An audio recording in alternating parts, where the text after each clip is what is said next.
2002 সালের পর থেকে ব্রাজিল টিম যেন এক অদ্ভুত অভিশাপে আটকে গেছে। দলটা প্রতিবারই বিশ্বকাপে ফেভারিট হিসেবে যায়, কিন্তু শেষ পর্যন্ত কোয়ার্টার ফাইনালে স্বপ্ন ভেঙে যায়। 2006 সালে ফ্রান্স, 2010 সালে নেদারল্যান্ড, 2018 সালে বেলজিয়াম এবং 2022 সালে ক্রোয়েশিয়া। প্রতিবারই ইউরোপিয়ান দলের কাছে হেরে বিদায় নিতে হয়েছে ব্রাজিলকে। সবচেয়ে কষ্টের ছিল 2022 বিশ্বকাপ। ম্যাচের 105 মিনিটে নেইমার গোল করে ব্রাজিলকে এগিয়ে দেন।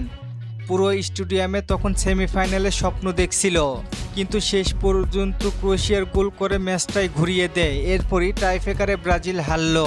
সেই ম্যাচের পর নেইমার বলেছিল, এটা যেন আমার জীবনের সবচেয়ে ভয়ঙ্কর দুঃস্বপ্ন।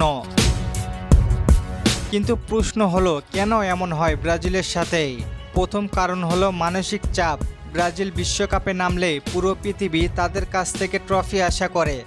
5 বারের বিশ্ব চ্যাম্পিয়ন হওয়ার প্রত্যাশায় চাপ অন্য যে কোনো দলের চেয়ে বেশি থাকে। কোয়ার্টার ফাইনালের মতো বড় ম্যাচে এই চাপ অনেক সময় খেলোয়াড়দের ভুল করতে বাধ্য করে।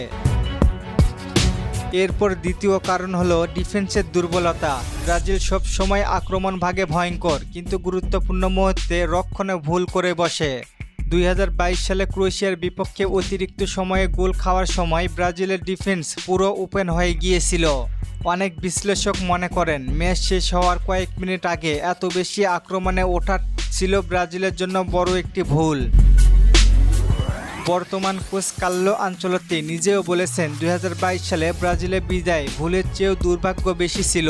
আরেকটি বড় কারণ হলো ইউরোপিয়ান দলগুলোর টেকনিক্যাল ফুটবল।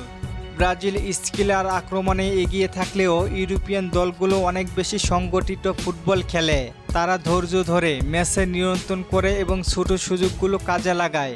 ব্রাজিলের বিপক্ষে প্রায় সব ইউরোপিয়ান দল কাউন্টার অ্যাটাক ও মিডফিল্ড প্রেসিং ব্যবহার করে সফল হয়েছে। এছাড়া ব্রাজিল অনেক সময় একজন সুপারস্টারের উপরে অতিরিক্ত নির্ভরশীল হয়ে পড়ে। আগে ছিল নেইমার, এখন আছেন ভিনিসিয়াস জুনিয়র ও রাফিনহা। কিন্তু বিশ্বকাপ জিততে শুধু তারকা খেলোয়াড় নয়, পুরো দলের ভারসাম্য দরকার। রাফিনহা বর্তমানে দুর্দান্ত ফর্মে আছেন এবং 26 বিশ্বকাপে তাকে ব্রাজিলের প্রধান ভরসা হিসেবে দেখা হচ্ছে। 2026 বিশ্বকাপের আগে ব্রাজিল বড় পরিবর্তন এনেছে। নতুন কোচ হিসেবে কার্লো আনচেলত্তি, তার অধীনে নতুনভাবে দল তৈরি হচ্ছে।